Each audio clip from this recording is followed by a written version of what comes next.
देश की आज़ादी के आंदोलन में करोड़ों लोगों ने अपना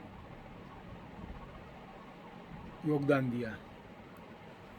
ज़्यादातर लोग महात्मा गांधी के दिखाए हुए मार्ग, सत्य, अहिंसा, सत्याग्रह पर चले। उनमें से अनेकों ने तो महात्मा गांधी को कभी देखा भी नहीं होगा, लेकिन उनके विचारों को सुनकर, उनके द्वारा चलाए गए रचनात्मक कार्यों को देख कर के वे जुड़ गए और देश को आज़ाद कराने में लग गए। ऐसा ही एक व्यक्तित्व बांसवाड़ा के पूनम चंद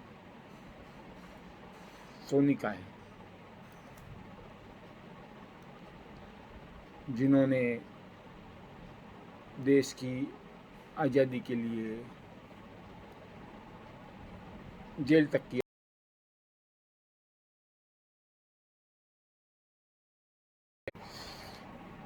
पूनम चंद सुनार के पिताजी चाहते थे कि वे उनका परंपरागत व्यवसाय अपनाएं, कार्य करें, लेकिन पूनम चंद सुनार को तो देश की आज़ादी की अलख लगी थी। वे महालक्ष्मी चौक पर आयोजित एक शोक सभा में सम्मिलित हुए।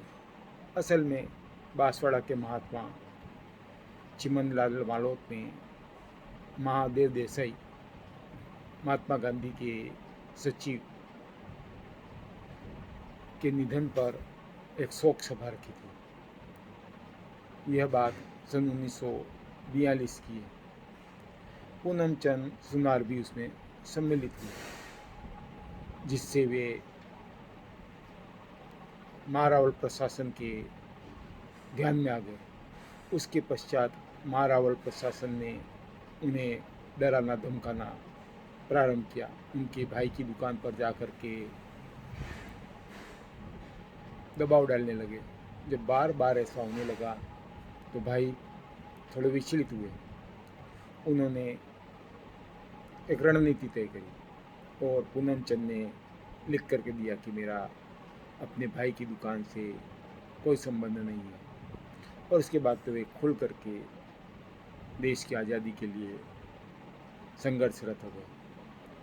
वे नियमित रूप से चिमनलाल मालोत द्वारा स्थापित शांत सेवा कुटी में जाते, तकली चलाते, चरखा चलाते, बुनाई करते।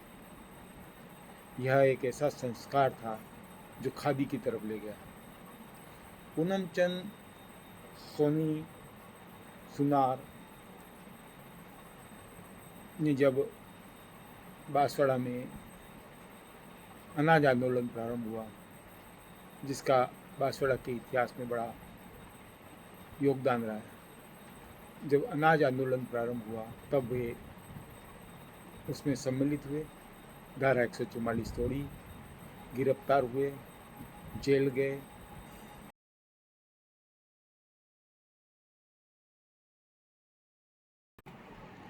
पूनम चंद सोनी ने जब अकाल पड़ा तब भी अनाज इकट्ठा करना, फिर उसे बांटना जैसा महत्वपूर्ण कार्य किया। यह कार्य तो बांसवाड़ा के अनेकानेक स्वतंत्रता सेनानियों ने किया। इसके अतिरिक्त 1941 में जब महामारी आई तब भी वे चिमनलाल मालोत के साथ में मिलकर के सेवा शुश्रूषा में लग गए। इस तरह से उन्होंने अपना महत्वपूर्ण योगदान दिया। 1947 में जब राज परिषद धारा सभा का गठन हुआ तब वे उसके चुनाव में जीते भी थे। बाद में आज़ादी के बाद में उन्होंने समाज कल्याण विभाग में अध्यापक की नौकरी के लिए आवेदन किया, अध्यापक बन गए और जीवन भर विद्यार्थियों को शिक्षा देने का कार्य किया।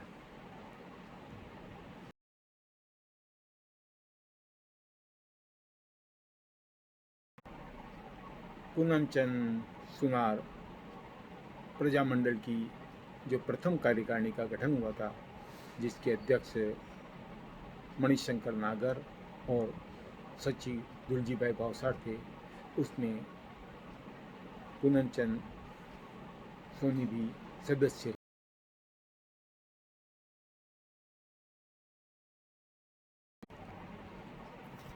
पूनमचंद सुनार के पिता का नाम कोदरलाल सोनी, माता का नाम डाईबाई था। उनका जन्म 18 जुलाई 1918 को बांसवाड़ा में हुआ। उनका निधन 25 नवंबर 1919 को हुआ। उनके निधन के 2 वर्ष पूर्व 1989 में उन्हें स्वतंत्रता सेनानी की पेंशन स्वीकृत की गई। यह उनके लिए, उनके परिवार के लिए एक संबल के रूप में काम आया। चिमनलाल मालोत ने उनके लिए लिखा था कि पूनमचंद ने शांत सेवा कुटीर के हर रचनात्मक प्रवृत्ति में निस्वार्थ उत्साह से सहयोग दिया है। अछूतोद्धार के लिए अनेक कार्य किए। यह आज़ादी के अमृत महोत्सव के अवसर पर श्री पूनमचंद सोनी को एक श्रद्धांजलि।